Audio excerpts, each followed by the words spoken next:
Hi everyone, my name is Dr. Syed Talha Qasmi and I'm one of the internal medicine chief residents at HCA Houston Healthcare Kingwood. So we're presenting a case of a patient with an extremely labile blood pressure due to an uncommon cause of secondary hypertension. A 74-year-old male with a past medical history of hypertension and multiple hospitalizations for hypertensive urgencies over the period of 2 years, he presented to the ED due to complaint of unprovoked falls and syncopal episodes at home. And his blood pressure is really fluctuating between more than 200 systolic to about 60 or 70 systolic. Initial labs all were within normal limits. We also checked for renin, aldosterone, and cortisol. These were all normal. We also checked for plasma melanoidin, which was normal, but the plasma-free norepinephrine levels were really elevated. This was followed up with a CT scan of the abdomen that reported a right-sided quote-unquote adrenal mass. Afterwards, the suspected diagnosis was a pheochromocytoma,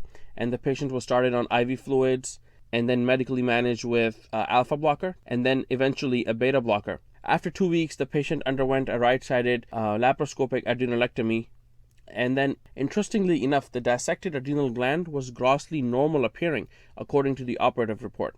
He also reported that the blood pressure remained extremely labile despite clipping of the adrenal vein. And upon further exploration, they found a 3 centimeter mass that was seen adjacent to the inferior vena cava and the right renal vein. Eventually, the mass was resected as well. The pathology report found cells positive for chromogranin, synaptophysin, GATA3, and they were negative for S100. All of this was consistent with the diagnosis of an extra-adrenal paraganglioma. Post-operatively, the patient continued to have these paroxysms of hypertension, along with episodes of orthostatic hypotension.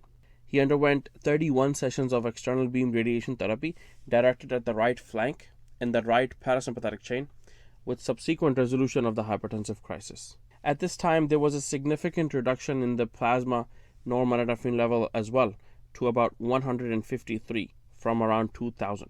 Figure 1 shows a lower power magnification of the tumor with an intact capsule.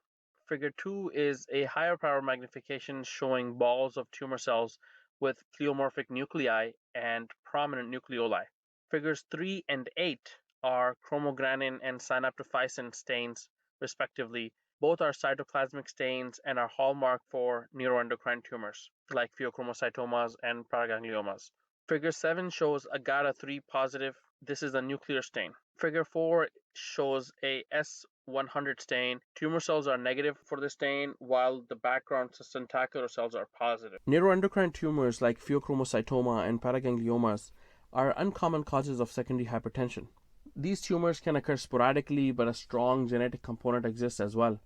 Paragangliomas are more likely to secrete norepinephrine compared to epinephrine that was seen in our case. Our case is unique because the unstable hemodynamics can be explained by 2 simultaneous pathologies. The paraganglioma was causing the catecholamine surge, resulting in a hypertensive crisis, and then there was also a component of syncopal episodes that were attributed to the age-related postural hypotension. At this time, the patient's functional capabilities and the quality of life have greatly improved, and his last norepinephrine level is about 125, which is within normal limits. So it seems as the crisis of his blood pressure being on a roller coaster has finally come to an end. Once again, on behalf of myself and all my co-authors, we would like to thank ACP Texas Chapter for giving us the opportunity to share this interesting case with everyone. Thank you.